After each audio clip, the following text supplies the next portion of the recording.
BC এর লম্ব দ্বিখণ্ডক এসিকে D বিন্দুতে ছেদ করেছে। এই যে এই রেখা লম্ব দ্বিখণ্ডক এসিকে ডি বিন্দুতে ছেদ করেছে।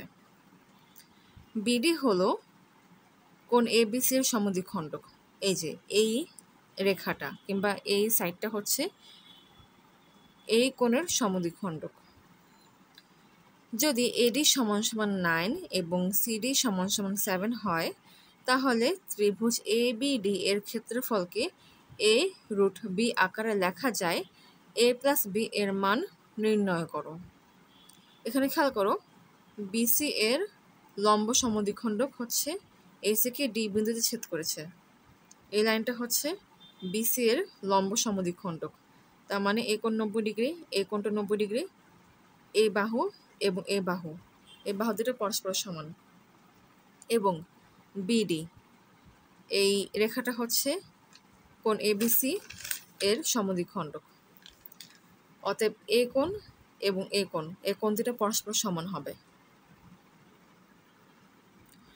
এখন ধরি বিসি এর লম্ব সমদ্বিখণ্ডক হচ্ছে ডিই, তাহলে বিই সমান সমান সিই হবে এবং ডিইসি ডিইবি এই দুটো কোণ হবে 90 ডিগ্রি করে। এখন বিডিই এবং সিডিই এই দুটো ত্রিভুজের মধ্যে এ বাহু এবং এ বাহু দুটো পরস্পর সমান। এটা হচ্ছে সাধারণ বাহু এবং এই কোণ দুটো পরস্পর সমান। অতএব এই ত্রিভুজ দুটো সর্বসম হবে। তাহলে বাকি যে বাহুটা আছে সেটা সমান হবে, আর সিমিলার যে কোণগুলো আছে সেটা কি সমান হবে। অতএব এই বাহু এবং এই বাহু দুটো পরস্পর সমান হবে। অতএব সিডি সমান সমান বিডি হবে। এবং এই কোণ এবং এই কোণ দুটো পরস্পর সমান হবে। যদি এই কোণটা থিটা হয়, তাহলে এটা কি হবে? থিটাই হবে। এখন কোশ্চেনে বলেছিল যে বিডি হচ্ছে এই কোণের সমদ্বিখণ্ডক, তাহলে এই কোণ দুটো পরস্পর সমান হবে। অতএব এটা যদি থিটা হয়, এটাও থিটা হবে। অতএব এর সম্পূর্ণ কোণের মান হচ্ছে 2 থিটা। এখন খেয়াল করো, এই ত্রিভুজের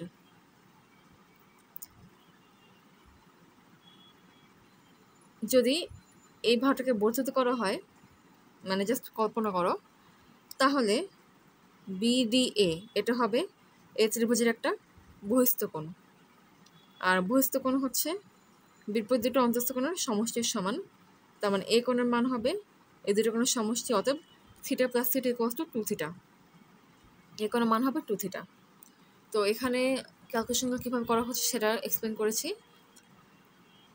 এখন খেয়াল করো, এ ত্রিভুজ আর এ ত্রিভুজ, মানে ত্রিভুজ এ বিডি এবং ত্রিভুজ হচ্ছে এ সিবি, এই দুটো ত্রিভুজের মধ্যে একটু ভালো করে লক্ষ্য করি। এডিবি এ কোণের মান হচ্ছে 2 থিটা, আবার এবিসি এ কোণের মান হচ্ছে 2 থিটা। এবিডি এ কোণের মান হচ্ছে থিটা, বিসিএ এ কোণের মানও হচ্ছে থিটা। এরপর এটা হচ্ছে দুটো ত্রিভুজের সাধারণ কোণ। তাহলে এ বিডি এবং এ বিসি এই দুটো ত্রিভুজ সদৃশ হবে, কারণ যেহেতু এদের তিনটে কোণগুলোই হচ্ছে পরস্পরের সমান। তাহলে এদের অনুরূপ ভাগগুলোর অনুপাত কী হবে? পরস্পর সমান হবে। তো সেটাই এখন লিখব।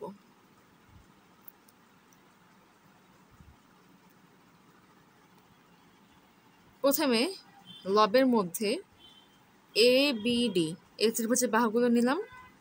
এরপর হচ্ছে হরের মধ্যে এ বিসি এই ত্রিভুজের বাহুগুলো নিব। এখন কীভাবে নিব সেটা এক্সপ্লেন করছি। প্রথমে এ বি এডি বিডি এটা র্যান্ডমলি বসাবো।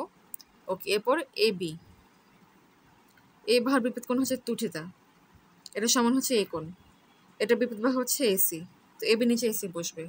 এরপর এডি এটা বিপরীত কোণ হচ্ছে থিটা, আর থিটার সমান কোণ হচ্ছে এখানে এটার বিপরীত বাহু হচ্ছে এ বি, সো এডি নিচে এ বি বসবে। এরপর বাকি আছে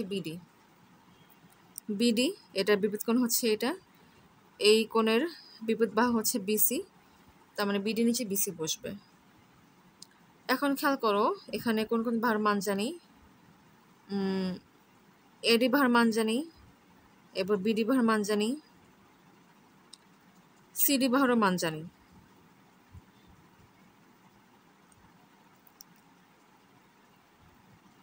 এবি বাহুর মানটা জানি না, সেটা জানতে হবে, কারণ এবি বাহুর মান জানলেই এই ত্রিভুজটার ক্ষেত্রফল বের করতে পারবো। সো এই দুটো রেশিও নিয়ে কাজ করব। মাথায় রাখতে হবে এডি, এ ভার দৈর্ঘ্য হচ্ছে 9, এরপর হচ্ছে এসি, এ ভার দৈর্ঘ্য হচ্ছে 9 যোগ 7 সমান সমান 16। এখন মানগুলো বসানোর পরে ফার্দার ক্যালকুলেশন করে এবি, এ ভার দৈর্ঘ্য পেলাম হচ্ছে 12।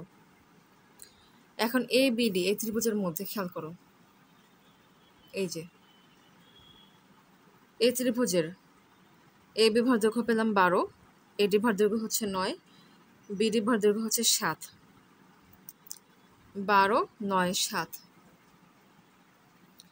সো এখন বাহুগুলোর মান ব্যবহার করে ত্রিভুজের ক্ষেত্রফল বের করব। সো এখানে হচ্ছে প্রথমে অর্ধ পরিসীমা বের করলাম, এরপর ত্রিভুজের ক্ষেত্রফল বের করার জন্য হেরনস ফর্মুলা ইউজ করলাম, কারণ যেহেতু এখানে বাহুর দৈর্ঘ্য জানি এই জন্য হেরনস ফর্মুলাটা ইউজ করেছি। সো ফাইনালি এবিডি ত্রিভুজের ক্ষেত্রফল পেলাম হচ্ছে 14√5। কোশ্চেনে বলেছে এর ক্ষেত্রফল হচ্ছে a√b, তার মানে a√b ইকুয়ালস টু 14√5। এই দুটি রাশিকে কম্পেয়ার করলে a এর মান হচ্ছে 14 এবং b এর মান হচ্ছে 5 পাই। So a plus b equals to আসে 19, এটাই অ্যান্সার।